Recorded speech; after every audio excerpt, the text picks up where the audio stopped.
ये कार्यकर्ताओं का मैं कहना चाहता हूँ कि ये एक ऐसा कार्यक्रम है, कार्यकर्ताओं का मेला है जिसके अंदर कोई ना कोई कार्यकर्ता कुछ ना कुछ सीखने के लिए आया है। तो सर्वप्रथम तो यहाँ पर बैठे हुए समस्त कार्यकर्ता जिसमें मैं से उनको भी सम्मिलित करता हूँ और इस कार्यक्रम की आज की अध्यक्षता कर रहे, इस सत्र की अध्यक्षता कर रहे हमारे इस क्षेत्र के पार्षद और यशस्वी ऊर्जावान कार्यकर्ता और ऐसे कार्यकर्ता जिन्हें मैं हमेशा सक्रिय देखता हूँ, आदरणीय मनोज गोयल जी पार्षद और इस मंडल के हमारे ऐसे यशस्वी ऊर्जावान युवा मंडल अध्यक्ष, जुझारू कर्मठ मंडल अध्यक्ष भाई आदरणीय सुधीर त्यागी जी और भाई भूपेश जी भी बैठे हैं, हमारे पूर्व मंडल अध्यक्ष, और मैं देख रहा हूँ कौशिक जी भी बैठे हैं, पूर्व मंडल अध्यक्ष। उनके साथ मुझे काम करने का दोनों के साथ सौभाग्य मिला। लेकिन बता रहे 4 मंडल अध्यक्ष हैं तो 2 मंडल अध्यक्ष यहाँ पर उपस्थित हैं, वो भी एक बार खड़े हो जाए, मैं देख लूँ। प्रदीप भटनागर जी, अवधेश कटियार जी, क्योंकि मेरा इनसे व्यक्तिगत वन टू वन वाला परिचय नहीं रहा कभी, है ना। आप दोनों लोगों के साथ तो काम किया मैंने। तो आज ये जो कार्य समिति होती है, ये जो कार्य समिति होती है, ये कार्य समिति ये इस प्रकार का एक मंथन होता है, इस प्रकार का एक कार्यक्रम होता है जिसमें हम अपने मन मस्तिष्क में कोई भी द्वेष, किसी भी प्रकार का कोई प्रदूषण है उसे निकाल कर अपने आप को स्वच्छ कर लें, अपने वातावरण को शुद्ध कर लें और यहाँ जो ये अलौकिक और दैविक माहौल बना है, इस माहौल को हम खुशनुमा बना लें। तो आप सबके सब बधाई के पात्र हैं। सर्वप्रथम मैं आपको शीश निभा के नमन करता हूँ, और क्योंकि ये मेरा उत्तर प्रदेश है, साहब मेरा उत्तर प्रदेश है और हम सबके सब उत्तर प्रदेश के ही ब्रजविहार मंडल के कार्यकर्ता हैं। और उत्तर प्रदेश को कहा गया है कि ये तो बाबा विश्वनाथ की धरती है साहब, ये श्री कृष्ण की धरती है, ये श्री राम की धरती है, ये वारिस पाक की धरती है, ये साबिर पाक की धरती है, यानी ये वो उत्तर प्रदेश है। यदि ये तय करेगा तो प्रधानमंत्री बनेगा, अगर ये तय नहीं करेगा तो देश को प्रधानमंत्री नहीं मिलेगा। यानी आज तक भारत को अधिकांश प्रधानमंत्री देने वाला यदि कोई प्रदेश है तो वो उत्तर प्रदेश है।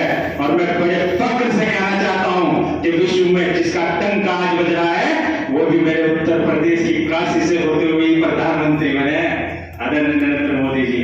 तो आप ये अंदाजा लगा लीजिए कि हम किस प्रदेश के वासी हैं। और जब मुख्यमंत्रियों की बात करें, जब मुख्यमंत्रियों की बात करें और अपराधियों की रूह सिहा जाए जिसके नाम के साथ बुलडोजर शब्द जुड़ गया हो, कौन सा शब्द साहब? बुलडोजर शब्द जुड़ गया हो, वो मुख्यमंत्री आदरणीय योगी आदित्यनाथ जैसा मुख्यमंत्री, वो भी उत्तर प्रदेश से ही बात है। तो हम उत्तर प्रदेश के कार्यकर्ता हैं, तो हमें अपने आप में यही सबसे बड़ी उपलब्धि है साहब, सबसे बड़ी उपलब्धि है।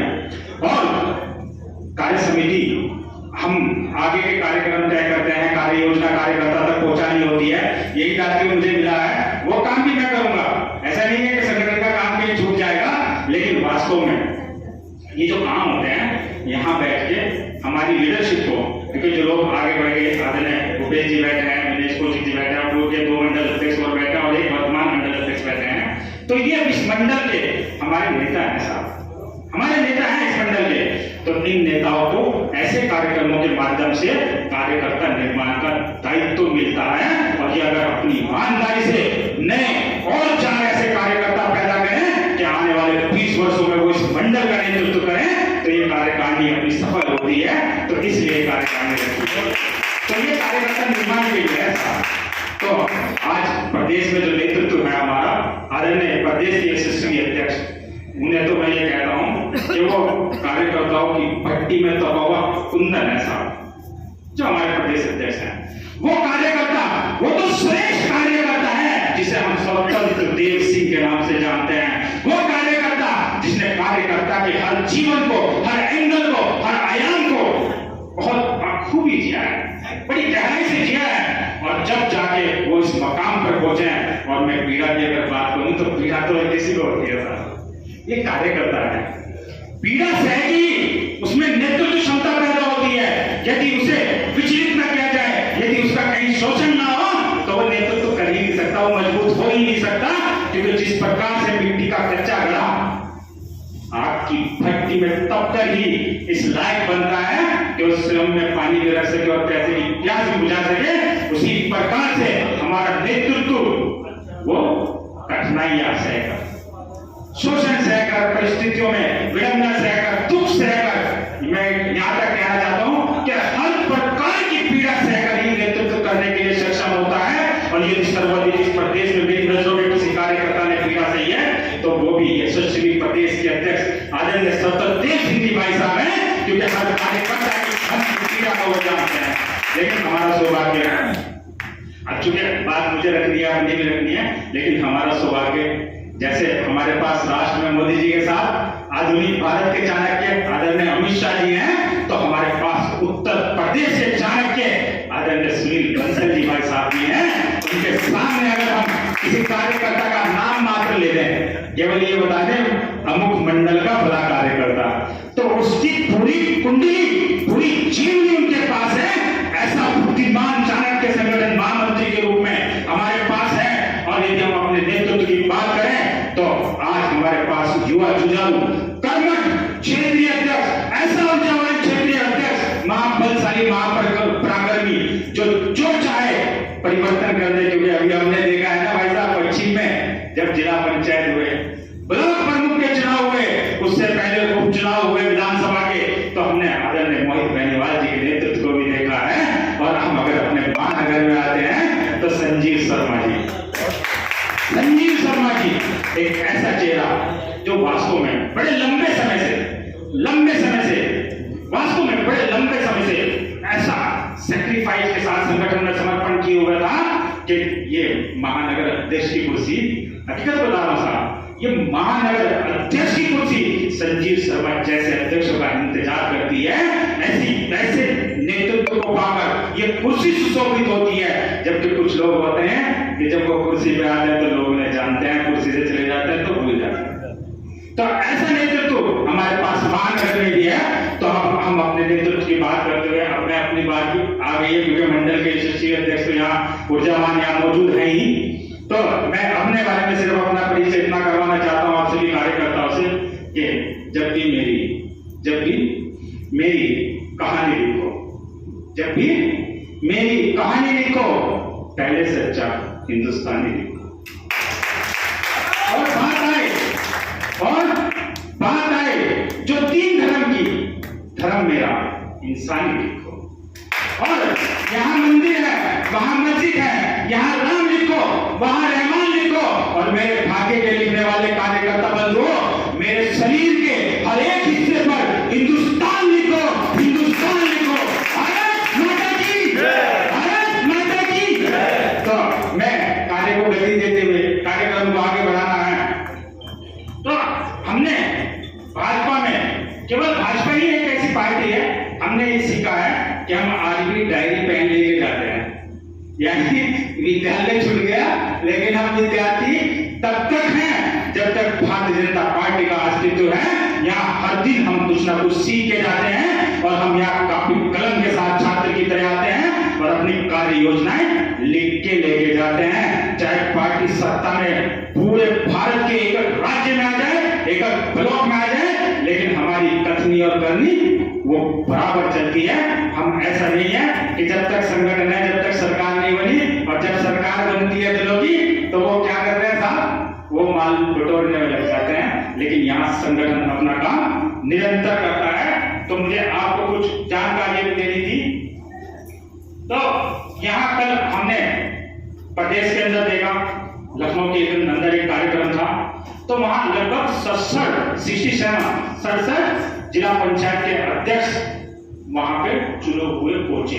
और उसमें कई तो ऐसे थे जो निर्विरोध चुने, ऐसे ही 400 से अधिक वहां ब्लॉक प्रमुख पहुंचे जो जीत के गए। यानी भारतीय जनता पार्टी के समर्थन से आज भाजपा, जो हम कहते थे ना कि सड़क से लेके संसद तक, यह विश्व का सबसे बड़ा संगठन आज वास्तव में सड़क से लेके संसद तक विराजमान है। तो आप सभी के सब बधाई के पात्र हैं, क्योंकि ये अगर मुमकिन हुआ है तो आपके कड़े संघर्ष और आपकी कड़ी मेहनत के लिए मुमकिन हुआ है। तो आप अपने लिए फिर से तालियां बजाएं साहब, आप अपने लिए बधाई के पात्र हैं। और आने वाले विधानसभा चुनाव की तो तैयारी है कार्य समिति। अभी विधानसभा संयोजक और विधानसभा प्रभारियों की घोषणा भी होनी है। तो आने वाले विधानसभा के कार्यक्रमों की तैयारी है ये कार्य समिति, ताकि हम विधानसभा में हम पार्टी को पहले से अधिक मत दिलाकर, यहाँ से पूर्ण बहुमत की जीत दिलाकर अपने मंडल से भेजें। यदि मेरा बूथ जीता तो मेरा मंडल जीता, और मेरा मंडल जीता तो विधानसभा हम अपने आप ही जीत जाएंगे। और ये काम आप लोगों के बिना नहीं हो सकता, इसलिए आपको जागरूक करने के लिए संगठन ने भेजा है। लेकिन बड़ी उपलब्धि क्या रही है साहब, कि ये भारतीय जनता पार्टी एकमात्र भारतीय जनता पार्टी का सामर्थ्य है कि एक सफाई कर्मचारी की पत्नी को बलियाखेड़ी से, सहारनपुर के बलियाखेड़ी से ब्लॉक प्रमुख बना के भेजते हैं। और मेरी पार्टी का राष्ट्रीय अध्यक्ष और मेरे प्रदेश के मुख्यमंत्री, मेरी पार्टी का प्रदेश अध्यक्ष, राष्ट्रीय महामंत्री संगठन उस महिला को सम्मानित करते हैं साहब। एक 21 साल की छात्रावादी को प्रमुख बनकर आती है, और उसे भी उस महिला शक्ति को, नारी शक्ति को, मेरी बड़ी बहन नेताजी बैठी है, इनसे बहुत कुछ सीखने को मिलता है हमें। तो उस महिला को, उस नारी शक्ति को वहां सम्मानित करते हैं। तो ये केवल और केवल भारतीय जनता पार्टी में मुमकिन है। बाकी अन्य दल तो वहां छोटे लेवल के कार्यकर्ता के बीच में बारे में कुछ सोचते ही नहीं, कोई विचार करते ही नहीं साहब। लेकिन मैं भी निम्न स्थिति के कार्यकर्ता हूं साहब, अंतिम पंक्ति का कार्यकर्ता हूं, अल्पसंख्यक मुस्लिम समाज से आता हूं। लेकिन इतने बड़े मंडल, सबसे बड़े मंडल में कहता हूं महानगर के, और सबसे यशस्वी ऊर्जावान कार्यकर्ताओं के, यहाँ से लेकर इस मंडल में, मंडल से लेकर बूथ से लेकर प्रदेश तक और राष्ट्र तक कार्यकर्ता हूं, ऐसा मंडल का मैं प्रभारी हूं। तो मुझे सौभाग्य अगर मिला है तो केवल ये सौभाग्य भी भारतीय जनता पार्टी ही दे सकती है, बाकी और किसी दल में सामर्थ्य है ही नहीं साहब। तो हम आगे बात कर रहे थे कि हमारे बीच में अभी बहुत बड़ी एक परसों 5 अगस्त को हमने देखा। वैसे तो 5 अगस्त एक विशेष तिथि बन गई है भाजपा के इतिहास में, क्योंकि 5 अगस्त को कुछ ना कुछ बड़ा होता ही है। लेकिन हमने ये देखा कि परोपकार की दृष्टि से 80 करोड़ गरीब मजदूर परिवारों को, कितने साहब, कोई बड़ी कल्पना नहीं कर सकता, 80 करोड़ गरीब मजदूरों के परिवारों को आदरणीय प्रधानमंत्री अन्न योजना के तहत उनके जन कल्याण के लिए उन्हें अन्न वितरित किया गया। आप सभी कार्यकर्ताओं ने उसके अंदर अपनी भागीदारी, अपनी भूमिका निभाई। तो ये 5 अगस्त से चला प्रधानमंत्री गरीब कल्याण अन्न योजना वितरण योजना के तहत ये 15 अगस्त तक चलने वाला है। और इसमें आप सभी लोग सम्मिलित होंगे और कहीं ना कहीं भारतीय जनता पार्टी का नाम जाएगा। और इसमें एक दूसरा हमारे जनप्रतिनिधि बैठे हैं, श्री भगवान गोयल जी भी बैठे हैं यहाँ पे, और अभी मैंने देखा था पूनम त्यागी जी और अजय त्यागी जी भी बैठे थे, और अतर सिंह शायद चले गए, अतर सिंह जी भी थे। तो हमारे जो जनप्रतिनिधि बैठे हैं वो भी, और हमारे विधायक जी, हमारे सांसद जी भी, उनके लिए भी पार्टी ने निर्देश दिया है कि जब यहाँ पे प्रधानमंत्री जन कल्याण की वितरण अन्न वितरण योजना जब चल रही हो, तो वहां आप अपने नाम से, अपने फोटो के साथ भी, अपने मंडल अध्यक्ष के फोटो के साथ भी, या अपने प्रधानमंत्री के फोटो के साथ, अपने मुख्यमंत्री के फोटो के साथ थैले छपवा सकते हैं। क्योंकि राशन तो मोदी जी भेज ही रहे हैं, तो थैले छपवा सकते हैं। और उस थैले में अगर आपके क्षेत्र का गरीब व्यक्ति उस राशन को लेकर जाएगा, ना वो आपको भूलेगा और ना ही वो आपकी सरकार को भूलेगा, ना ही वो माननीय नरेंद्र मोदी जी और ना ही योगी आदित्यनाथ को भूलेगा। तो ये संदेश भेजने का कार्य आप उसमें कर सकते हैं। तो ये हम कार्यकर्ताओं की जिम्मेदारी बनती है कि जब ये कार्यक्रम चले, क्योंकि इसके बाद 20 तारीख से 30 तारीख तक यही कार्यक्रम ये माननीय मुख्यमंत्री जी जन कल्याण के माध्यम से चलेगा, माननीय मुख्यमंत्री जी के नाम से चलेगा। लेकिन हमारा ये दायित्व बनता है कि हम उन स्थानों पर अपने होर्डिंग लगाएं, अपने फोटो लगा के, कार्यकर्ता लगा सकता है, अपने नेताओं पर होर्डिंग लगा सकता है। तो हमें ये कार्यक्रम प्रदेश की ओर से मिला है कि मंडल के कार्यकर्ताओं को हमारे यहाँ कितने अन्न वितरण केंद्र हैं, जितनी राशन की दुकानें जहां से अन्न वितरण हो रहा है, वहां पे हम अपने अपने 1-2 होर्डिंग भी लगाएंगे। तो पूरे क्षेत्र में इस कार्यक्रम की चर्चा हो जाएगी साहब कि मोदी जी और योगी जी भूखे को राशन भी बांटते हैं। ये पहली सरकार है साहब जो सीधे तौर पर भूखे को राशन बेचती है। नहीं तो हमने ऐसे भी प्रधानमंत्री देखे हैं जो ऐलान करते थे भाई सभा में कि मैं केंद्र से 1 रुपया बेचता हूं, लेकिन नीचे जाते जाते वो 25 पैसे रह जाते हैं। लेकिन आज हम ऐसा भी प्रधानमंत्री देख रहे हैं जो केंद्र से 1 रुपया बेचता है और डीबीटी के तहत वो सीधे आपके खाते में 1 रुपया पहुंच जाता है। तो ऐसे प्रधानमंत्री को हम नमन करते हैं, उनके लिए भी एक बार जोरदार ताली हो जाए। उन्होंने वो डिजिटलाइजेशन किया है, डिजिटल इंडिया बना दिया, तो अब बीच में कहीं कमीशन खोरी और घूसखोरी नहीं हो रही है। क्योंकि ये गरीबों को समर्पित सरकार है साहब, गरीबों को समर्पित सरकार है। 80 करोड़ गरीबों के भोजन की चिंता अगर किसी ने की है तो आदरणीय नरेंद्र मोदी जी ने की है। तो मैं तो आपको ये बताता हूँ कि ये बाबा विश्वनाथ की तो धरती है ही, लेकिन वास्तव में यहाँ ऋषि मुनि भी बड़े महापराक्रमी और महाबलशाली हुए हैं। ऋषि मुनियों की भी ये, क्योंकि गरीबी का एक वास्ता रहा है साहब, क्योंकि जो सन्यासी हो गया उससे धन से क्या लेना देना। ऐसे ही हमारे योगी आदित्यनाथ है, जो सन्यासी हो गया उसे धन से क्या लेना देना, उसे ऐसे आराम से क्या लेना देना, उसे परम वैभव की जो प्राप्ति होगी तो वो तो अलौकिक शक्तियों के माध्यम से होगी, उसे यहाँ इन भौतिक सुविधाओं को भोगने की इच्छा खत्म हो जाती है।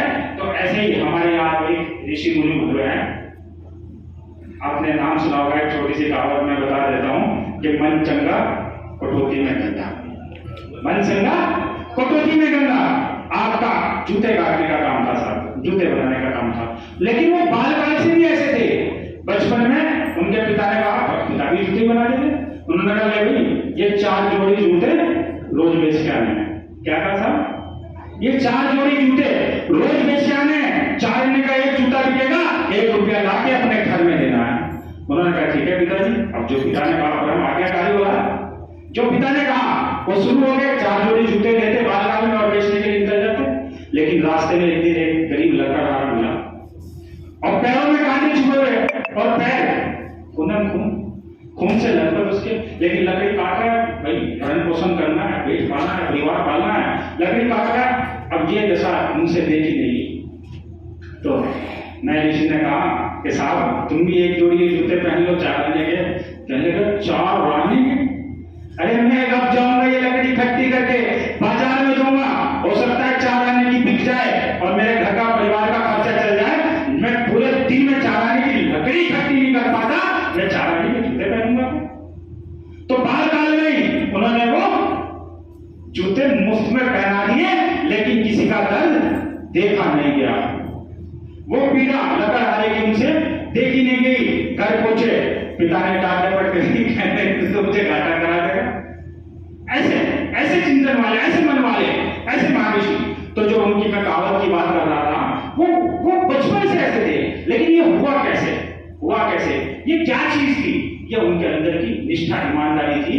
क्योंकि जब वो महिला जो गंगा जी में स्नान करने गई, हमारी बहन, और वो अपने जड़ाओ कंगन उसमें धोने लगी और वो पानी का एक लहर आई और उसमें वो दोनों कंगन बह गए। और जब वो कंगन बह गए तो घर पहुंची, जाके सास को बताया कि मेरे कंगन गंगा जी में बह गए। पति का आने का इंतजार किया कि पति आएगा कहीं ना कहीं तो मेरा पक्ष ले लेगा, लेकिन मां ने पहले ही तय कर लिया था कि बेटे को आते ही मैं चला दूंगी। अब बेटा दरवाजे में घुसा और वहां बोलना शुरू हो गई।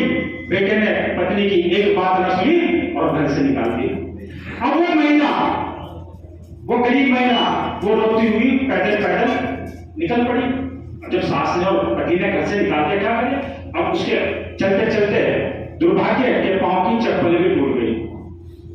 क्या हुआ साहब? पांव की चप्पल भी टूट गई चलते चलते।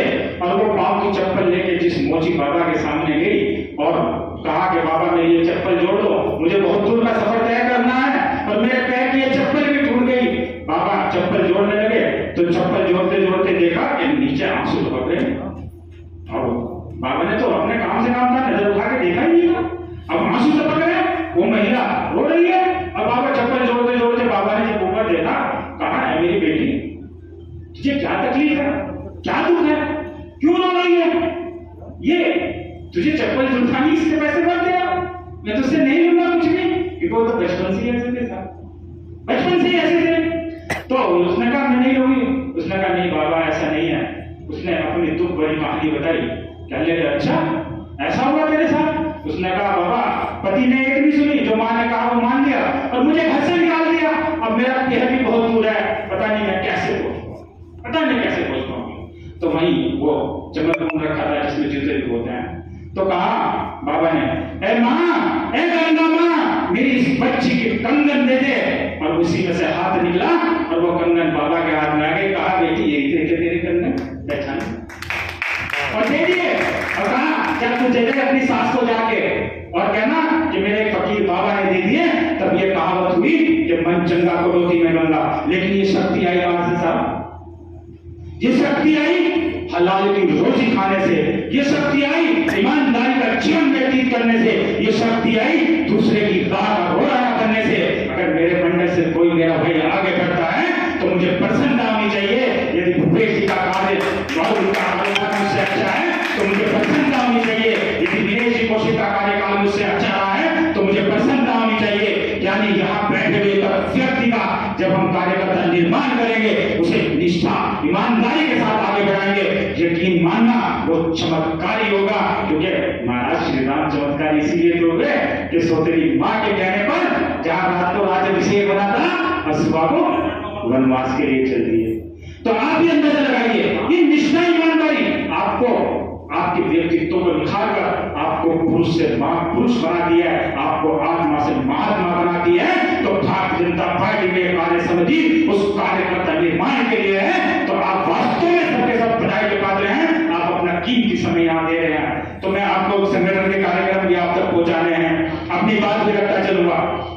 तो इसमें हम आगे भूत समझों का सत्यापन का कार्यक्रम शुरू कर रहे हैं साहब, जो काम मिलते जा रहे हैं। क्योंकि ये काफी कलम वाली और क्योंकि हमारे पास आगामी कार्य योजना है, तो हम जो काफी किताब वाली जो पार्टी है, तो हम इसमें 15 अगस्त से 15 सितंबर तक, कब तक साहब? 15 अगस्त से 15 सितंबर तक चलेगा भूत सत्यापन का कार्यक्रम। इसकी हम 9 अगस्त से 15 अगस्त तक तैयारी करेंगे, 9 अगस्त से 15 अगस्त तक। और जब ये बूथ सत्यापन होगा, इसमें हमारी विधानसभा के प्रभारियों की जब तक घोषणा हो जाएगी, विधानसभा के सभी लोगों की घोषणा हो जाएगी, वो भी सम्मिलित रहेंगे और मंडल के प्रभारी भी सम्मिलित रहेंगे, मंडल के अध्यक्ष भी, सेक्टर के संयोजक भी, और ये सब के सब मिलकर बूथ समितियों का सत्यापन करेंगे। लेकिन सत्यापन साहब टेलीफोन से नहीं होगा। कैसे होगा सत्यापन? हम बूथ पर जाएंगे, फिजिकली रूप से वहां बैठक होगी, बूथ के समस्त कार्यकर्ता वहां उपस्थित होंगे और उन्हीं कार्यकर्ताओं में हम पन्ना प्रमुख भी नियुक्त करने वाले हैं। और जो उपस्थित नहीं होगा पन्ना प्रमुख कहां से बनेगा? तो इस प्रकार से बूथ की समिति का सत्यापन भी हो जाएगा और हमारे पन्ना प्रमुख भी तय हो जाएंगे। तो हम ये कार्यक्रम भी चलाने वाले हैं। क्योंकि यहां क्या है, क्या हम पूरे साल पढ़ाई करें साहब, क्या करें? और परीक्षा ना हो जैसे अभी 2 वर्षों से हो रहा है छात्रों के साथ, तो छात्र अपने आप को ठगा सा महसूस करता है। लेकिन हम पूरे साल तैयारी करें और हमारी परीक्षा भी हो जाए और हमें कार्य करने का अवसर भी मिल जाए, तो हमें ये लगता है कि हमने संगठन के हित में जो तैयारी की थी, आज वो हमें उसका पारितोषिक, हमें हमारा महताना मिला है। तो यानी ये छोटी छोटी बैठकें जब होंगी और इसमें हमारे सेक्टर के बूथ के अध्यक्ष भी मौजूद रहेंगे, सेक्टरों के प्रभारी भी मौजूद रहेंगे, तो उन सबको ये लगेगा कि हाँ हम एक्टिव रूप से, सक्रिय रूप से काम कर रहे हैं। और इसी दौरान हमें लगभग 15 से 20 हजार वोट, क्योंकि 1 सितंबर पे भारत सरकार की ओर से मतदाता पुनरीक्षण अभियान चलता है साहब, 1 सितंबर से। तो जब ये मतदाता पुनरीक्षण अभियान चलता है, हर साल चलता है, तभी भारतीय जनता पार्टी का ये सब कार्यकर्ता अपने कार्यकर्ताओं में से BLA 2 नियुक्त करता है साहब। क्या नियुक्त करता है? BLA 2, जो कि सरकारी BLO के साथ मिलकर जो वोट हमारे हित में नहीं है, या जो यहाँ से चले गए हैं, जो स्वर्गवास कर गए हैं, प्रवास कर गए हैं, ऐसे वोटों को कटवाने का काम करता है।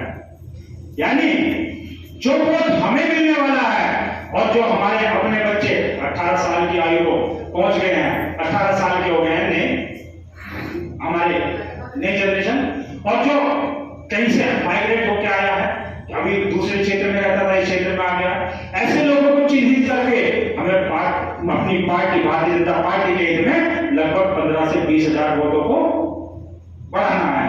तो ये एक और कार्य हमें इसमें करना है सत्यापन के साथ साथ। और जब ये काम हमारा हो जाएगा, जब ये काम हमारा हो जाएगा, BLA 2 भी नियुक्त हो जाएंगे और हम इस काम को आगे बढ़ा रहे होंगे, तो आप ये मानना निश्चित तौर से, अगर इस विधानसभा में 15 से 20 हजार वोट जुड़ते हैं और इस विधानसभा में सबसे बड़ा नंबर नए वोटों का जुड़ने का ब्रिज बिहार मंडल में आता है, और जब वहां वोटों की पेटी खुलती है तो साहब मंडल वाइज भी उसकी गणना होती है। प्रदेश संगठन वहीं से देख लेता है कि मेरा ये मंडल, अमुक मंडल 1 नंबर पे है, 2 नंबर पे, 3 नंबर पे, क्योंकि आज तक मेरे इस मंडल की व्याख्या नंबर 1 मंडल पे होती आई है और उस मंडल को नंबर 1 करने का कार्य आप लोग करते हैं। तो मैं इस भारतीय जनता पार्टी में रह के हमने जो सीखा है, जो समझा है, क्योंकि लंबी बात नहीं करूंगा, मुझे लग रहा है शायद बहुत लंबी हो रहा है, बहुत लंबी हो रहा है, तो मैं लंबी बात नहीं करूंगा, मैं सूचन में खत्म करूंगा। अच्छा, आदेश मिला दर्शिका लंबी करनी है, तो मैं कहता इस भारतीय जनता पार्टी में रह के, क्योंकि एकमात्र यही ट्रेनिंग कैंप वाली पार्टी है और यहाँ कार्यकर्ता वास्तव में राजनीतिक उठापटक के लिए, राजनीतिक उपलब्धि भोगने के लिए नहीं होता। यहाँ कार्यकर्ता का निर्माण एक सैनिक की तरह किया जाता है। यदि सब लोगों को बुला लिया जाए और कहा जाए कि सरहद पर आज सिविलियनों की आवश्यकता है, तो मैं दावे के साथ कह सकता हूं सबसे पहले मेरा भारतीय जनता पार्टी का सैनिक ही दुश्मन से लोहा लेने के लिए सरहद पर पहुंच जाएगा। अन्य दलों के लोग तो अभी कोरोना में देखा ना साहब, सारे दल क्या हुए, होम क्वारंटाइन हो गए, सारे दल केवल ट्वीट करते थे कि लॉकडाउन नहीं लगेगा, गलत है, लॉकडाउन नहीं लगेगा, गलत है, लेकिन हम क्या कर रहे थे साहब, सेवा ही संगठन चला रहे थे। भारतीय जनता पार्टी का ये सैनिक के रूप में समाज के बीच में था, पीड़ित के बीच में था, उसे उसके साथ खड़ा था, जिसे उसकी मदद की आवश्यकता थी, चाहे ऑक्सीजन सिलेंडर पहुंचाने का काम हो या ऑक्सीजन का लंगर लगाने का काम हो या क्वारंटाइन लोगों के लिए भोजन पहुंचाने का काम हो या नंगे पैर चलने वाले लोगों को जूते चप्पल पहनाने का काम हो। मैंने देखा है कि हमारा मंडल, चूंकि बॉर्डर का मंडल है साहब, तो ब्रिज विहार मंडल, यहाँ तक कि हमारे सिख समाज ने यहाँ पगड़ियों के मास्क बना कर बांटे, तो साहब ब्रिज विहार मंडल हर आयाम में नंबर 1 मंडल रहा है। तो इस मंडल की व्याख्या वाकई मैं इसका प्रभारी हूँ, ये सोचकर भी मुझे सुख की अनुभूति होती है, गर्व की अनुभूति होती है कि वास्तव में यदि मंडल हो भारतीय जनता पार्टी का तो ब्रिज विहार मंडल हो। तो मैंने जो यहाँ सीखा है उसे मैं सिर्फ चंद शब्दों में कहना चाहता हूँ इस भारतीय जनता पार्टी में कि अपने हर अल्फाज का, जो आप लोगों के बीच में मैं शब्द ब शब्द बोल रहा हूँ, जो तर्क हो रहे हैं, कि अपने हर अल्फाज का, जो भी मैं वाक्य कह रहा हूँ संगठन की ओर से, संगठन का प्रतिनिधि होने के लिए, कि अपने हर अल्फाज का आईना हो जाऊंगा, अपने हर अल्फाज का आईना हो जाऊंगा और तुमको छोटा कहकर मैं कैसे बड़ा हो जाऊंगा, और तुमको छोटा कहकर मैं कैसे बड़ा हो जाऊंगा। और जो गिराने में लगे थे उन्होंने सोचा भी नहीं, मैं गिरा तो पहाड़ बनकर खड़ा हो जाऊंगा, मैं गिरा तो पहाड़ बनकर खड़ा हो जाऊंगा। और मुझको चलने दूंगा, जैसे अभी ये कारवां चल रहा है, मोहब्बत की बयान बह रही है कि मुझको चलने दो नहीं, पाँव में छाले लेकर, मुझको चलने दो नहीं, पाँव में छाले लेकर। अगर रास्ता रोका गया तो काफिला हो जाऊंगा, अगर रास्ता रोका गया तो काफिला हो जाऊंगा। आदरणीय मोदी जी, हमारे राष्ट्रीय अध्यक्ष जी ने नारा दिया है कि अब की बार 325 बार, क्या नारा दिया है, अब की बार 325 बार। आदरणीय योगी जी, आदरणीय मोदी जी, जेपी नड्डा जी, सत्यदेव सिंह जी, ये मंडल का कार्यकर्ता ही नहीं, भारतीय जनता पार्टी उत्तर प्रदेश का कार्यकर्ता आपको आश्वस्त करता है कि हम भी हैं तैयार, अब की बार 350 बार, 350 बार, 25 बार के देंगे, एक कम नहीं करेंगे, हम अपना संपूर्ण सामर्थ्य उसके लिए लगाएंगे। तो आज आप लोगों के बीच में बहुत ज्यादा लंबी बातें न करते हुए, क्योंकि जब हम कार्यकर्ता निर्माण करें तो हम उसी स्वच्छ मन से करें, क्योंकि एक बुजुर्गों की कहावत है कि तुम अपने प्रति जिस प्रकार का सम्मान, जिस प्रकार का स्नेह, जिस प्रकार का प्यार अपने पड़ोसी से चाहते हो, वैसा ही व्यवहार आपको उस पड़ोसी के साथ करना होगा। यानी जो व्यवहार हम अपने कार्यकर्ता को देंगे वही पलटकर हमको मिलने वाला है। यदि हम गेहूं बोएंगे तो गेहूं काटने को मिलेंगे, आम का पौधा लगाएंगे तो आम खाने को मिलेंगे साहब। तो आप निश्चित रूप से ये समझ लें, यदि हमने कांटों की फसल लगाई तो हमारे भाग्य में क्या आने वाला है। तो हमें हर हाल में पॉजिटिव एटीट्यूड की राजनीति करनी है और पॉजिटिव एटीट्यूड वाले ही कार्यकर्ताओं का निर्माण करना है। क्योंकि हमारी बहनें भी बैठी हैं, रीता जी बैठी हैं और बहनें भी बैठी हैं। एक वो बड़ी कहावत है हमारे यहाँ कि क्योंकि सास भी कभी बहू थी, है ना, क्योंकि सास भी कभी बहू थी। तो जो सास ये सोचती है कि मेरी सास ने जो मेरे साथ किया, क्या किया था, मेरी सास ने जो मेरे साथ किया, जब बेटे की बहू आएगी तो उससे एक बदला लूंगी। क्या होगा? तो ऐसे कुछ नेता भी हैं जो बिना मरे सही है, वो दूसरे कार्यकर्ताओं को देने में सुख की अनुभूति करते हैं। मैं उन्हें कह देना चाहता हूं, चेतावनी दे देना चाहता हूं, जो तुम्हें मिला है, जो भोग के तुम आगे बढ़ गए हो, उसमें मिठास भर लो, उसे आप भूल जाओ। तुम्हारे भाग्य में कष्ट था, तुमने सहा है, लेकिन आने वाले कार्यकर्ता का निर्माण इतनी आसानी से कर दो, उसका रास्ता इतना सुगम और इतना आसान बना दो कि उसे चलते हुए नए आने वाले व्यक्ति को ऐसा लगे कि यार मैं तो फूलों पर चल रहा हूं, मुझे पता ही नहीं चला कि मैं महानगर अध्यक्ष कैसे बन गया। आपको अध्यक्ष बनने में जो पीड़ा सहन करनी पड़ी, आप उसे भूल जाए साहब, क्योंकि वो वक्त चला गया। क्योंकि आज हमें आने वाले 100 साल में राज करने वाली, सतत राज करने वाली भाजपा का निर्माण करना है। तो यदि नए लोग नहीं आएंगे तो साहब भाजपा को कौन चलाएंगे? हमारा वक्त तो धीरे धीरे चला जाएगा। आज अडवाणी जी सबसे बड़ा नाम होते थे, लेकिन आज अडवाणी जी नेतृत्व नहीं कर रहे ना। ये योगी मोदी का युग है, लेकिन कल योगी मोदी हमेशा थोड़े रहने वाले हैं। तो हमारे बीच में हजारों हजार योगी पैदा करने हैं, हजारों हजार मोदी पैदा करने हैं, तभी हम इस बगिया को खुशनुमा बना पाएंगे और तभी हम इस बगिया में नए नए फूलों की सुगंध को महसूस कर पाएंगे। तभी भारतीय जनता पार्टी आने वाले 100 साल तक सतत इस भारत पर राज करेगी। तो ऐसी कार्य योजना बनाकर ऐसे कार्यकर्ता का निर्माण करें जो मन से आपका सम्मान करें, जिसका मन से आप सम्मान करो। एक दूसरे के प्रति हमारे मन में द्वेष की भावना ना हो, चाहे वो जनप्रतिनिधि है या संगठन के कार्यकर्ता है। मैं स्पष्ट रूप से कह देना चाहता हूं, अपने मन मस्तिष्क से इस पोल्यूशन को निकाल दो। और यदि हमने ये कर दिखाया तो मैं हकीकत बता देना चाहता हूं कि लिखी है जो सीआई से, जो पूर्व की सरकारों ने काले किले की लिखी है, आज वो सारे लेख बदले हैं साहब। आज बदल है। माफिया जिसने गुंडा राज करके, जिसने हत्या करके, लूट करके, अपराध करके, फिरौती वसूल करके संपत्ति बनाई, आज योगी जी क्या कर रहे हैं? ध्वस्त कर रहे हैं। यानी वो सारे आयाम बदल रहे हैं कि लिखी है जो सियाही से हम हर वो तहरीर बदलेंगे। बदली सारी कि लिखी है जो सियाही से हम हर वो तहरीर बदलेंगे। हम अपने मुल्क के हर शख्स की तकदीर बदलेंगे। हम अपने मुल्क के हर शख्स की तकदीर बदलेंगे। और गली कूचे दरो दीवार बाशिंदे यही होंगे। और गली कूचे दरो दीवार बाशिंदे यही होंगे। चेहरों से ये मायूसी की तस्वीर बदलेंगे, चेहरों से ये मायूसी की तस्वीर बदलेंगे। अंदाज में आकर से बहुत खूब नहीं है, शायद उतर जाए तेरे दिल में मेरी बात। हिंदुस्तान